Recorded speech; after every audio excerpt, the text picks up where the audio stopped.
Bismillahirrahmanirrahim. Assalamualaikum warahmatullahi wabarakatuh. Selamat malam. Di sini kami dari kelompok 2 dari kelas T4308. Di sini kami akan menjelaskan atau memaparkan sedikit hubungan ilmu ekonomi teknik terhadap kehidupan sehari-hari. Nah, di sini tuh materinya tentang inflasi dan deflasi. Kelompok 2 ini beranggotakan Nanda Fahriadi Jaksa, Antia Putri Sapira, dan saya Dika Muhammad Rija. Pembahasannya itu yang pertama apa itu inflasi, yang kedua contoh dari kasus inflasi, yang ketiga apa itu deflasi, dan yang keempatnya itu apa sih contoh dari kasus deflasi.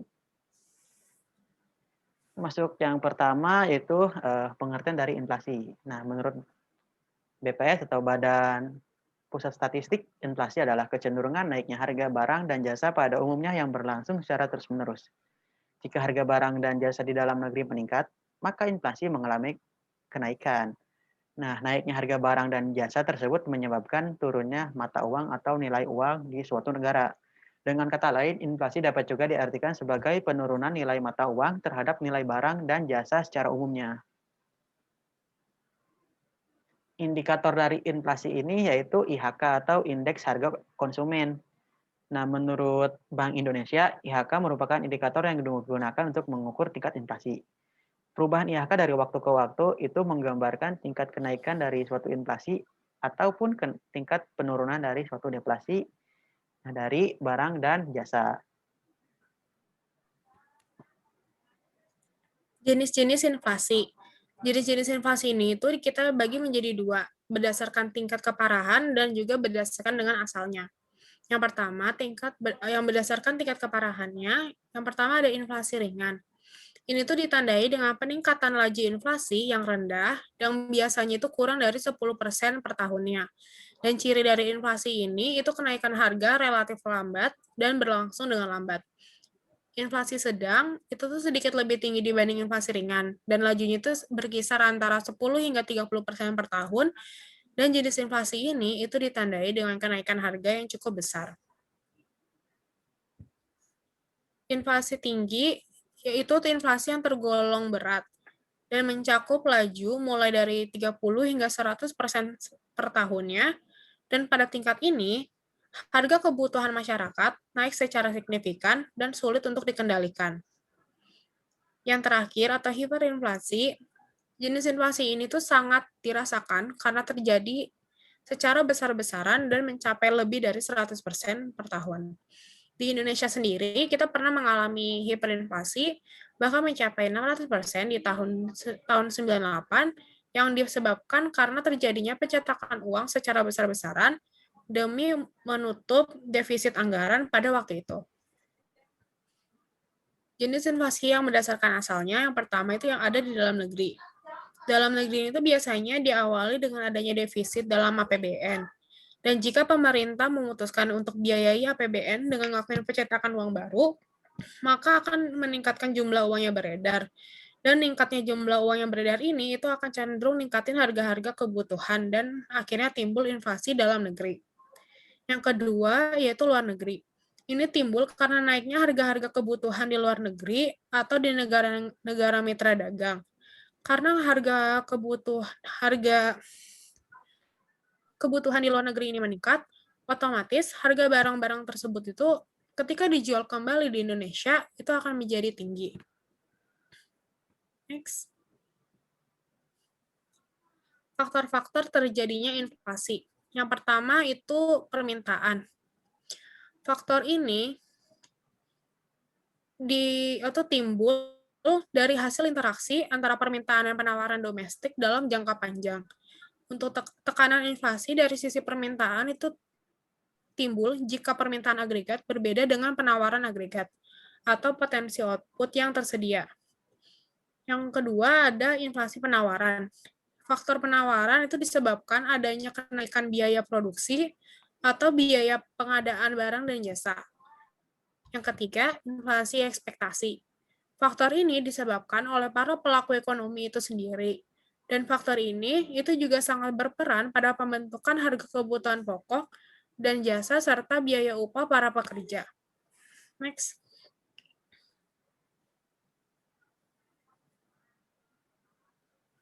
kasus inflasi di Indonesia. Inflasi terjadi pada Mei 2021 sebesar 0,32%, dan inflasi tertinggi itu terjadi di Manokwari sebesar 1,82%. Perkembangan harga berbagai komoditas pada Mei 2021 secara umum itu nunjukin adanya kenaikan berdasarkan hasil pemantauan BPS di 90 kota. Pada Mei 2021 terjadi inflasi sebesar 0,32%, atau terjadi kenaikan indeks harga konsumen atau IHK dari 106,29 pada April 2021 itu menjadi 106,63 pada bulan Mei 2021. Inflasi tertinggi itu terjadi di Manokwari sebesar 1,82% dengan IHK sebesar 109,47, dan terendah itu terjadi di Merauke sebesar 0,09% dengan IHK sebesar 105,43.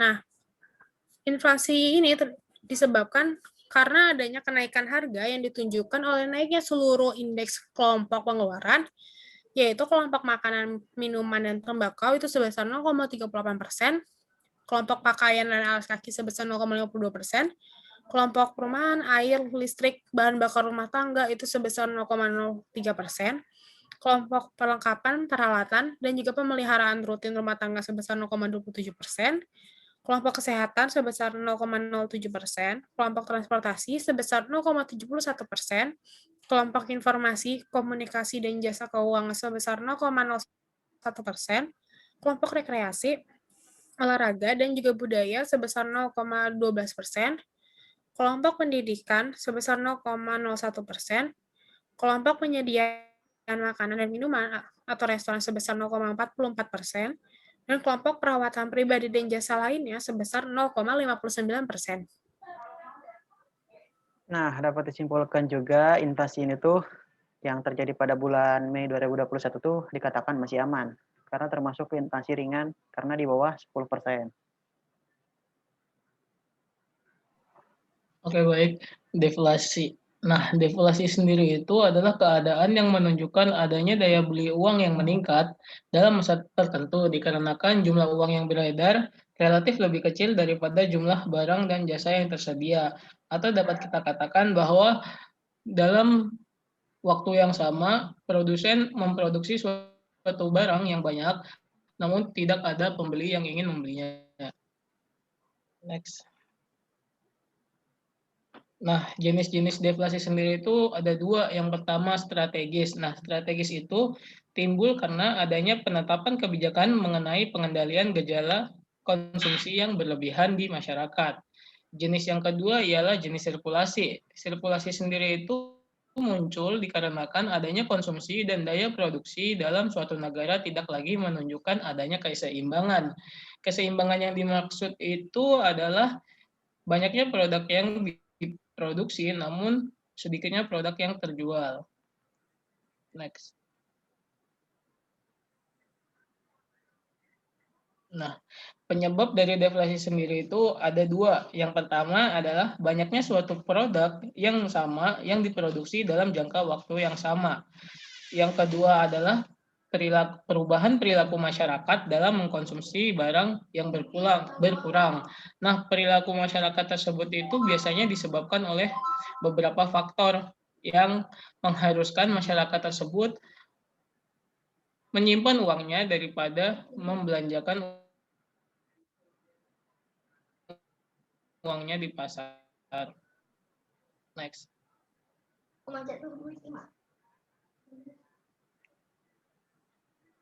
Nah, menurut Badan Pusat Statistik Indonesia atau BPS mencatat bahwa adanya angka deflasi di Indonesia pada bulan September 2020 sebesar 0,05% panjang kuartal 3 di 2020 atau selama periode Juli, Agustus, dan September. Kepala BPS Bapak Suharyanto menyatakan bahwa deflasi yang terjadi selama kuartal ketiga tahun ini mengindikasikan daya beli masyarakat Indonesia yang sangat lemah pada masa pandemi COVID-19 ini. Nah, jika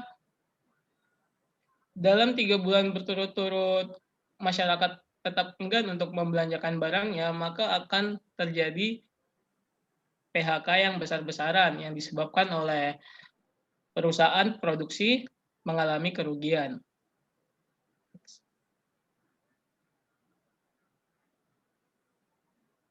Nah, saat ini deflasi terjadi di Indonesia itu disebabkan karena adanya pandemi virus corona yang mengakibatkan perubahan pada daya beli masyarakat.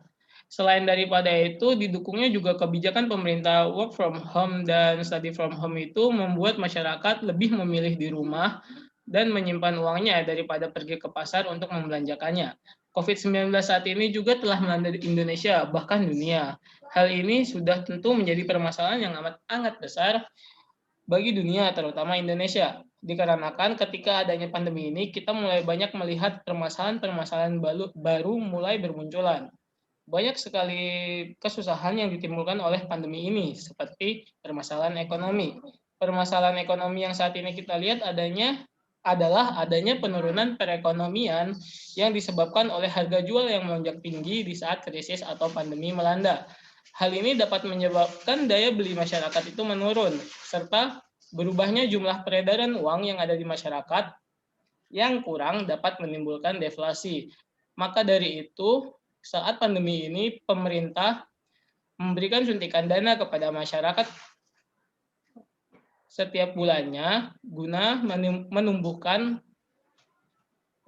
menumbuhkan sikap masyarakat untuk membelanjakan uangnya. Dikarenakan adanya perputaran uang di masyarakat, pemerintah mengharapkan adanya inflasi yang lebih baik ke depannya.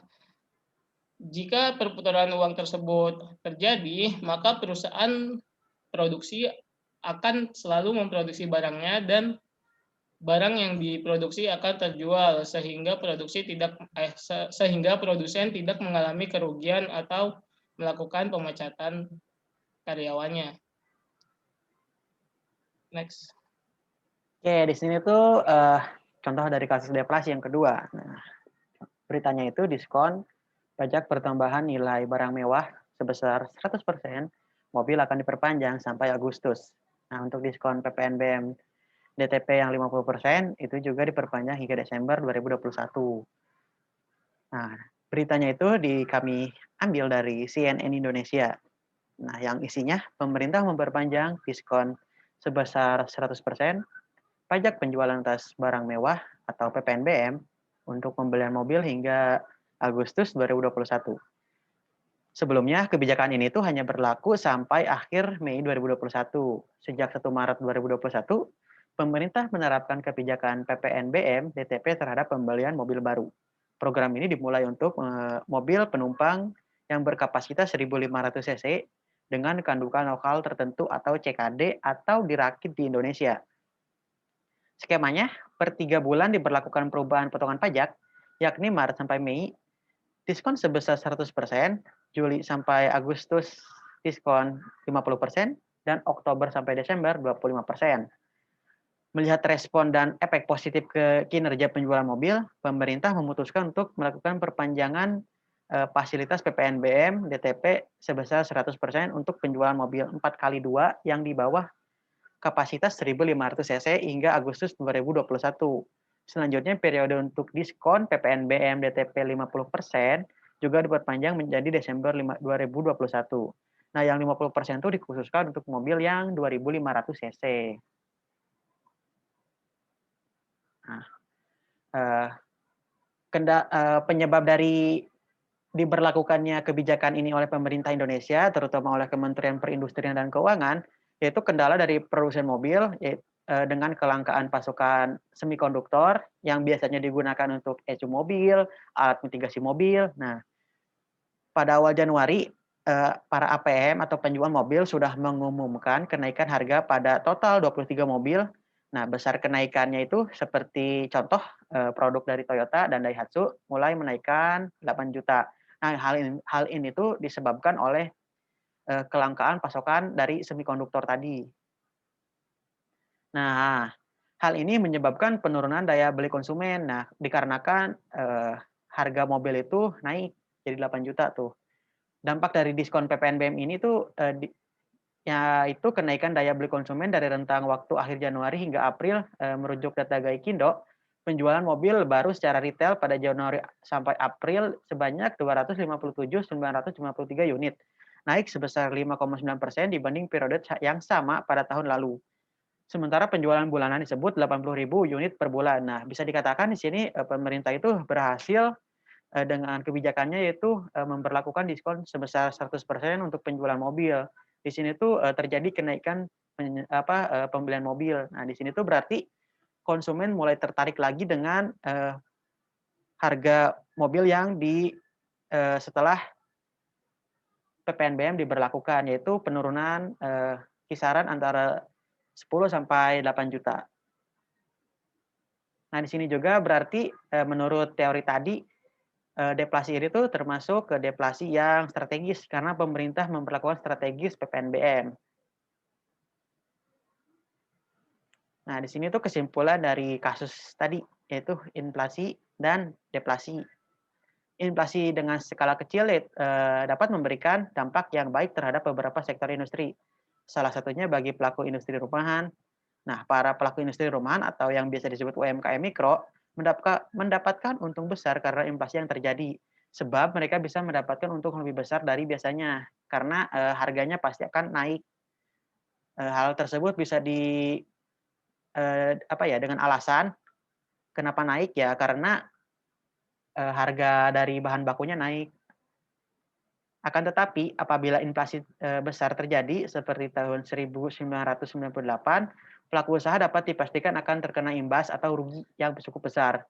Sebab mereka akan mengalami kerugian mulai dari bahan pembuatan awal atau raw material yang naik, biaya pengiriman atau transportasi yang melonjak, dan pastinya biaya tersebut tidak seimbang dengan biaya pembuatan atau biaya awal yang direncanakan.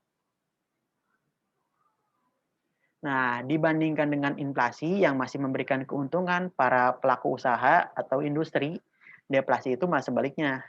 Dampak yang diberikan deflasi itu cukup signifikan, cukup terasa oleh pemilik usaha atau industri. Nah, kenapa tuh? Karena jika perputaran uang yang terjadi di masyarakat sangat sedikit, daya beli para konsumen juga dipastikan akan berkurang. Nah, perputaran uang sedikit itu diakibatkan juga oleh inflasi yang tinggi. Uangnya sedikit, namun barang yang di pasar itu banyak. Namun untuk belinya pakai apa gitu, kan tidak ada. Nah, imbasnya produk tidak laku dan seorang pelaku usaha harus melakukan sedikit penyesuaian. Nah, tidak lakunya produk akan berefek kepada penghasilan setiap bulannya. Nah, itu penghasilan dari perusahaan tersebut. Jika deflasi terus-menerus terjadi dan dibiarkan dan pemerintah acuh tak acuh, nah pasti seorang pelaku usaha atau perusahaan itu akan pergi dari Indonesia. Contohnya seperti Chevrolet yang udah keluar dari Indonesia, Panasonic, ya, dan yang terbaru tuh Ford. Namun Ford udah kembali lagi. Nah, contoh yang cukup terasa untuk kita sebagai masyarakat yaitu pemecatan. Nah, di sini tuh pasti kalau ada pemecatan maka akan meningkatkan suatu kesenjangan sosial, di mana penghasilan per bulan seorang itu bisa dikatakan berkurang atau bisa dikatakan tidak ada. Dikatakan berkurang jika pekerja itu dirumahkan, dikatakan tidak ada sama sekali, bisa dikatakan kena PHK. Di sini kelompok kami ada quotes dari mantan Presiden Yusuf Kala, yaitu lebih baik merasakan inflasi dibandingkan dengan deflasi. Sebab deflasi itu membuat perekonomian sebuah negara tampak lesu karena tidak ada aktivitas jual beli yang terjadi. Akan tetapi ia juga tidak mengiyakan 100% mengenai inflasi. Nah, contoh dari deflasi yang tinggi itu seperti contoh kasus Venezuela, yang dia tuh memfokuskan dari ekonominya tuh bertumbuh kepada industri minyak.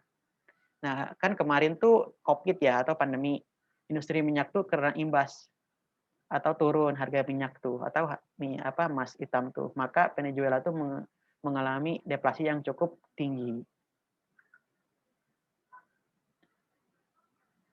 Dan di sini merupakan referensi dari isi PowerPoint kita. Ada beberapa referensi yang kita ambil dari web, dari e-book, dan dari berita lokal. Cukup sekian pemaparan dari kelompok 2 mengenai inflasi, deflasi, dan contoh kasusnya, dan mengaitkannya dengan teori inflasi deflasi. Mohon maaf jika ada salah kata atau tidak tepat penggunaan kata.